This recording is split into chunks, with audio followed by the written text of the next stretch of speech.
There's a historian called Bart Ehrman who spent most of his life in academic study of the Bible. He's written books and papers, he's made videos, and it's all interesting stuff. He started out as a conservative Christian. He didn't. He started out like everybody else, not having any idea what he thought about anything. But he became a conservative Christian when he was quite young. And then, as time went on, he reckoned he couldn't quite identify as an evangelical. So he became a liberal Christian. Then, as time went on, he got to the point where he felt he was really more in the agnostic camp. And so now he's not formally a believer anymore. He's not an atheist either, really. He remains uncertain. Now, I happen to like Bart Ehrman. I enjoy his books and his videos. And unlike some people who move away from Christianity, he's not setting himself against it in any way. He's not out to discredit our faith. He's not out to poke holes in it or denounce it.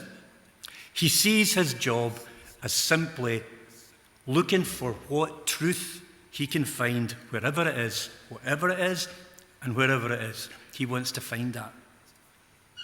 And one of his recent books is called How Jesus Became God. How Jesus Became God. He sets out to try and work out how could it actually happen that people started equating Jesus with God. How could it end up that the friends of Jesus said, oh, he's not just simply a human being, he's divine. They called him the Son of God, equal with God.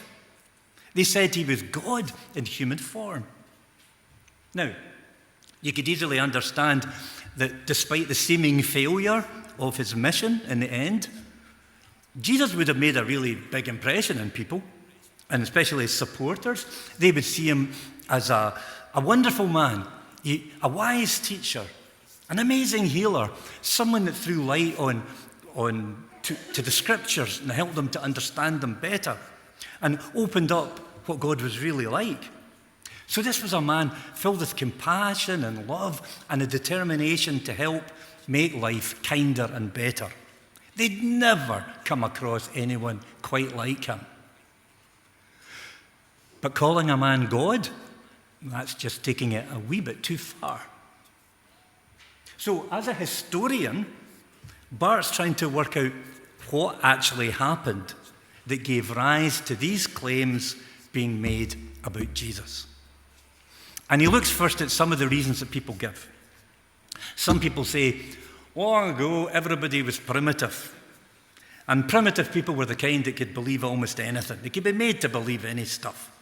And so they believed the claim that Jesus was God because they were ignorant and superstitious. But even 2,000 years ago, people weren't so daft as to think that there's a man walking about one day and killed one day, and then he's going to be walking about the next. Nobody would believe that because that just doesn't happen. Other groups of people would say the Jewish people were already waiting for a Messiah. They were waiting for God to send this person, and so the disciples just believed that's who he was. This was the person sent by God, and it meant he wasn't just an ordinary bloke. And for some of you hearing that, you might think, well, that's a plausible suggestion. Bart reckons it's the most unlikely of all the suggestions. Because, yes, the Jewish people had hope of a Messiah, but that Messiah was described in great detail. The Messiah was a winner. The Messiah was going to bring freedom and prosperity to Israel, was going to establish the Jewish kingdom as the greatest kingdom of all. In first century Palestine, where they were, well, that would certainly mean kicking out the Roman occupiers and creating freedom for the people. And the Messiah would not fail in anything. The Messiah would not taste death or defeat. And as for being crucified, well, even in the Old Testament it says, anyone who dies on a cross is under God's curse. So the arrest and the crucifixion and the death of Jesus was almost like proof to the religious leaders and everyone else Jesus wasn't the Messiah. Jesus didn't fit the bill. He wasn't the person they'd been waiting for. Some folk also say that the early Christians just made the whole thing up about the resurrection so they could start a movement, and then they could be like the leaders of the movement, and then they could get people, gullible people, to just kind of join in with them, and they would have a whole lot of power over these folk. Which means, of course, that all these early church leaders knew the whole thing was a hoax, and they were willing to die as martyrs for something they knew they just made up. Bart has got no time for that idea. So let's cut to the chase. The conclusion that Ehrman, the historian, draws is this: that there is only one reason why the disciples of Jesus called him God, and that was because they genuinely believed that after his death, he'd been raised by God to life at Easter. They genuinely believed that they had encountered him. And Bart basically says, we can choose to believe that. We can choose to not believe that, and it's up to us. But what stands out clear to him is that these early Christians truly believed that they had encountered Jesus after Easter. And those experiences that they had convinced them that he was alive. Now, the message of Easter this year is the same as the message of Easter every year. And it's this: that Jesus can be encountered. Although there are some words from Paul in our reading today that might seem to suggest that that's not the case. Today we've got Paul saying something that we might misunderstand or misconstrue. He's talking about people meeting with Jesus after Easter, and then he says, last of all, Jesus appeared also to me. For I'm the least of the apostles. I don't even deserve to be called an apostle because I persecuted God's church. Last of all. Last of all. Paul seems to be suggesting these encounters and experiences are all over now. They only happened to the disciples for a few short months, and then they stopped. And then, strangely, a few years later, he has an experience of meeting Jesus, and then it all goes quiet again. Well, that experience that Paul had was certainly dramatic, and it certainly changed his life.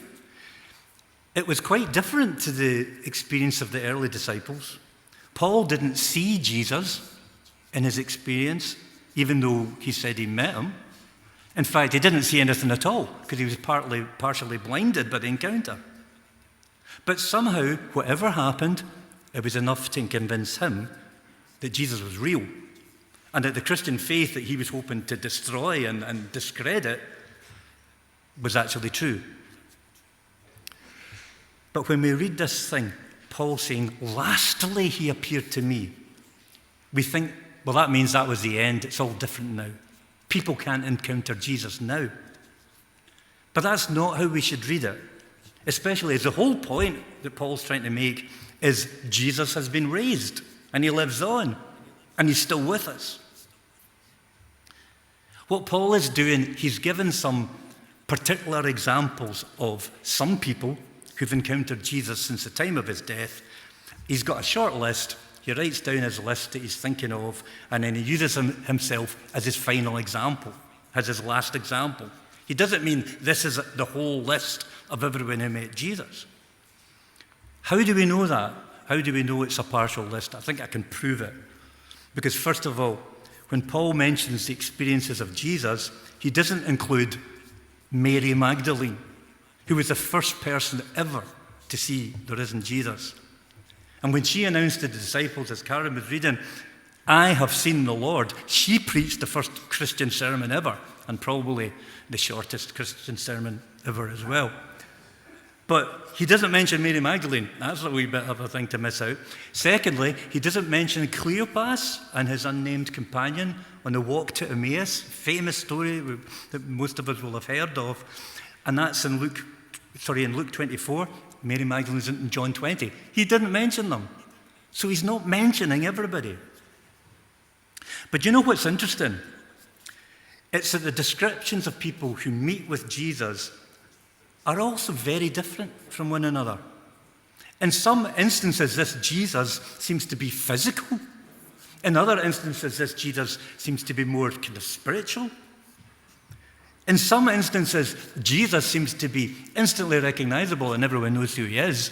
And in other cases, he's a stranger and it takes a while for them to work that out. In some instances, Jesus isn't even visible. And in all cases, the experience of encountering Jesus is a very short thing. Very short. And isn't it interesting that whenever people talk about their spiritual experiences today, our experiences are all different, and the way we describe them is all different. Encountering Jesus isn't something that happened miraculously 2,000 years ago and hasn't really happened since. It's something that still happens in so many different ways. Encountering Jesus, encountering God, it's the same thing. That sense we get of wonder or awe, the sense that there's something more, the sense of connection to everything, that sense of music in the air that we were singing about in the garden earlier this morning, and the birds all joined in the harmonies, that was amazing. Or what Mike Scott of the Waterboys sings about in his song, The Big Music. I have heard the big music and I will never be the same. Something so pure has just called my name. So the sense of the spiritual or the presence of God, the presence of Jesus, once you have it, people can mock you or disbelieve you, but you know that you've touched on something deep and something real. And nothing can take it away. Nothing can deny that experience. You've been changed. People meet Jesus and experience God in all kinds of ways and in all kinds of situations. And one outcome is to bring to us the hope that death is not the final reality. And of course, some people stop right there. And they say, well, no, that's it. That's it. The message of Easter, the message of Christianity, is that there's more life to come. And that God, who they believe is basically angry with us for all our misdeeds and mistakes, now promises to forgive us in the end if we say we believe in Jesus. And that's when the next bit comes. Instead of actually believing the truth, that God will take care of us in the future because God actually loves us with a love we can't begin to comprehend. Now, part of the Easter Christian message is to let us into this hope that death is not the end. God promises more in the future, and it's a great thing to know. But the biggest message of Easter isn't actually about the future, it's about the present. And that message is that we are called to be in a relationship with God through Jesus. At Easter, the earliest friends of Jesus started calling him the Son of God. And that's a really important phrase. It seems like a strange way to talk. It's kind of a strange expression. But they particularly used that expression because it was in widespread use in the world they lived in. Around the known first century world, Caesar was the Son of God. That's how he styled himself. That's how he was known. The Roman Empire was the greatest movement the world had ever seen, and Caesar was a leader. And everyone had to bow down and worship Caesar because he's the most important person in the world. He's the number one person in the world. But Jesus didn't do that. He had begun another kingdom. launched another way to live. And he calls people everywhere to join that movement, to make this world kinder and better and fairer. So remember this. Jesus believed in life after death. Jesus experienced life after death. But believing in life after death was not Jesus' big call to people. That's not what he kept saying people should be doing. His big call was simple. Follow me. Follow me is what he said continually and to everybody. Follow me. Come and be part of my movement and make a difference for good. You see, the world as it is isn't good enough. Switch on your news and you see that staring you in the face. The world as it is not good enough. And the modern day Caesars of our time are, of course, the present leaders in our world and their entourage. And they're a mixed bunch, and some are better than others. But typical human leaders are remarkably ineffective addressing age-old problems that never get fixed, such as hunger and poverty and inequality, and promoting peace and sharing. And even when the entire future of the planet is hanging in the balance and staring us in the face, somehow the Caesars of today can't even find it in them to do very much at all, or to agree to very much in the way of change. Now, of course, there were good things about the Roman Empire, just as there are good things too to be seen in our world, in our culture, in our media, in news outlets, political movements. But the world needs so much more. This kingdom was begun by Jesus, and the values that he championed weren't just something Jesus did marking time before he got crucified. This was a kingdom he began to continue, and the kingdom continues on throughout our world. You and I are called by God to join in that continuing work. And that's the message of Easter. At Easter, the powers that be said no to Jesus. At Easter, God said yes to Jesus and everything that he was about. And we can say yes to him too. There's a better way to live. And it's better for us, and it's better for our world. So let's do something today. Let's rejoice in the good news of Easter, and let's look out for the leading of Jesus as we determine to follow in his footsteps. Light is greater than darkness. Love is greater than hate. And life is stronger than death. Thanks be to God. And now we sing.